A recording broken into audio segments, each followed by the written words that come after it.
Hey Rebel Rouser, welcome to Star Wars 7 by 7. I'm your host Alan Voivod, and I spent a few days talking about different angles on the whole brand fatigue thing and how things are different from the MCU and how there are different ways of looking at the idea of brand fatigue. So let's set that aside for a moment and let's talk about one of the other things that, I've gotten comments here and there about the possibility that I have been sort of tiptoeing around this idea. So we're just going to go right into the teeth of it. And it's the fact that there's a certain segment of people who have become alienated, if you will, from the Star Wars franchise because of The Last Jedi and may or may not be taking out that frustration over Solo a Star Wars story or on Solo a Star Wars story. So let's talk about that first. Let's set the stage and say that in my conversations with people who have had difficulty with The Last Jedi, it seems that those folks tend to fall into three groups. This is oversimplifying things a bit. And I should say that there is some overlap between the groups, so it's not necessarily a clean distinction, but these are the sorts of things that I hear the most. Number one is the fact that some people have some gripes about the story construction. It's not necessarily anything to do with either of the next two things that I'm going to list. They are actually things where they say, well, there's something wrong with the way the story was told. There are problems with these elements or those elements or something like that. This would be the part where I would share my bona fides and say that I can sympathize pretty well with Group 1 because, yeah, there's some things that don't sit right with me about The Last Jedi, like the Canto Bight scene. I'm fine with the idea of it, but I just felt like it was way too rushed. I know that's weird to say about a 2.5-hour long movie, but it just seemed like that really needed to be developed a little bit more, and things like Finn walking in with a blaster into Canto Bight's casinos, I don't think that is something that he could have gotten away with, stuff like that. So there's one camp, and the camp that is complaining about story elements is not necessarily complaining about item 2, which is what Rian Johnson decided to do with Luke Skywalker's character in The Last Jedi. So that has created a firestorm of controversy because, of course, a lot of people, and I have to say myself included, wanted to see Luke Skywalker kick some serious butt during The Last Jedi. And so, as opposed to some folks who have taken it upon themselves to be really insulted by the work that Rian Johnson did, my attitude has been to step back and say, okay, well, that's not what I got, so why don't I step back and try to figure out what Rian Johnson actually gave me and think about what that could tell me as a story. And so, that's one way of reacting to it. But some folks have not had that reaction at all. Instead, they have had the entirely opposite reaction, saying that Rian Johnson has done horrible things to their Star Wars childhood and memories because of what he did with Luke Skywalker's character. And then we have the third group of folks who claim that what is really wrong with The Last Jedi is part and parcel of a larger political and social agenda that Disney is advancing through its movies, and they're putting it not just on their own movies, but now onto the Star Wars movies and now onto the MCU, because the similar kind of review bombing that happened with The Last Jedi also happened with Black Panther prior to its release even.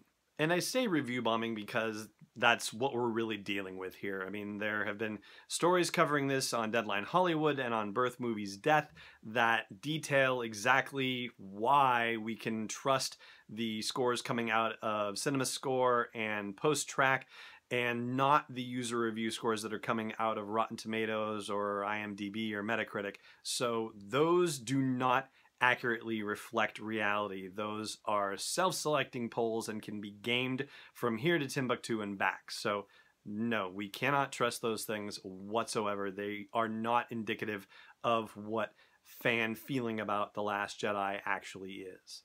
And even if you were to insist that they were not review bombed, then it doesn't matter anyway, because the fact of the matter is that they are still self-selecting polls. I mean, it's still a poll that is driven by people who want to participate in it, not by people who are randomly selected across a variety of different geographies and demographics and psychographics or anything like that. So there is absolutely no scientific basis to the user reviews on sites like Rotten Tomatoes, and therefore you can't trust it. you can't trust it. And so you can't then jump to the conclusion to say, oh, well, Star Wars fans in general must really be divided about The Last Jedi because the user review scores on Rotten Tomatoes are so low. No, you cannot logically arrive at that statement. And now there's an idea kicking around that this group of people who were so negatively affected by The Last Jedi are the reason why Solo is not performing well at the box office. The fact that there is some actual effectual boycott happening that could change the creative direction of Lucasfilm as we know it. Well, let's have some fun with math here really quick, okay? Right now there are 30,000 user reviews on Rotten Tomatoes, and they've got Solo at 65% for an audience score. And that's actually way up. It had been around like 38% of users wanting to see the movie right around the beginning of the movie's release, and that was with around 11,000 reviews or something like that. But let's just have some hypothetical fun here. Let's say that 20,000 of those 30,000 reviews on Rotten Tomatoes are from people who hated the movie and are trying to boycott Solo and trying to make a statement to Disney, okay? And let's say, for the sake of argument, that every one of those represents 10 people entirely, represents 9 other people who feel the same way but just can't be bothered to post a user review on Rotten Tomatoes, okay? So instead of 20,000, we could be talking about 200,000 people, all right?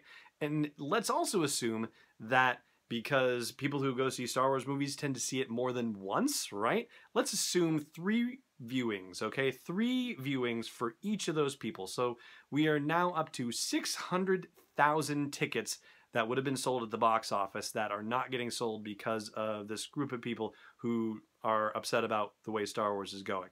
600,000 ticket sales, and let's say, just for ease of a round number, $10 per ticket, okay? So it's a good balance between the 2D and the 3D ticket price, right? So 600,000 at $10 a ticket, you're talking about $6 million, okay? A $6 million boycott, I mean, against 140 odd million that it's made in theaters so far, that's not even a 5% dent in the results for Solo: A Star Wars Story. So I don't think that you can really say with any level of confidence that the animus over The Last Jedi has anything to do with the box office results of Solo: A Star Wars Story. In fact, there was just another report that came out today from an analyst firm. I was looking at Disney's stock performance and how they expect them to perform going forward.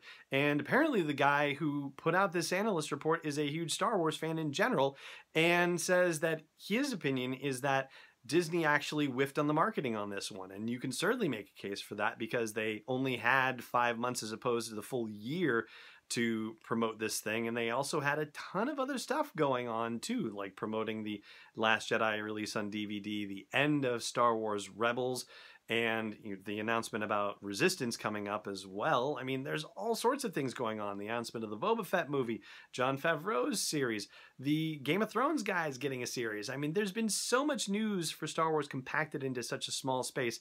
And additionally, this analyst has been saying that they didn't do a good enough job selling Alden Ehrenreich as Han Solo, and he compared it to how they sold Felicity Jones for Rogue One and how they made the campaign very significantly around her character, put her front and center, whereas they did not do the same with Alden Ehrenreich. They may have been pursuing a different kind of strategy, but in this analyst's opinion, it was not the right strategy to pursue. Then I should say the analyst is Doug Kreutz. Kreutz? Sorry, Doug.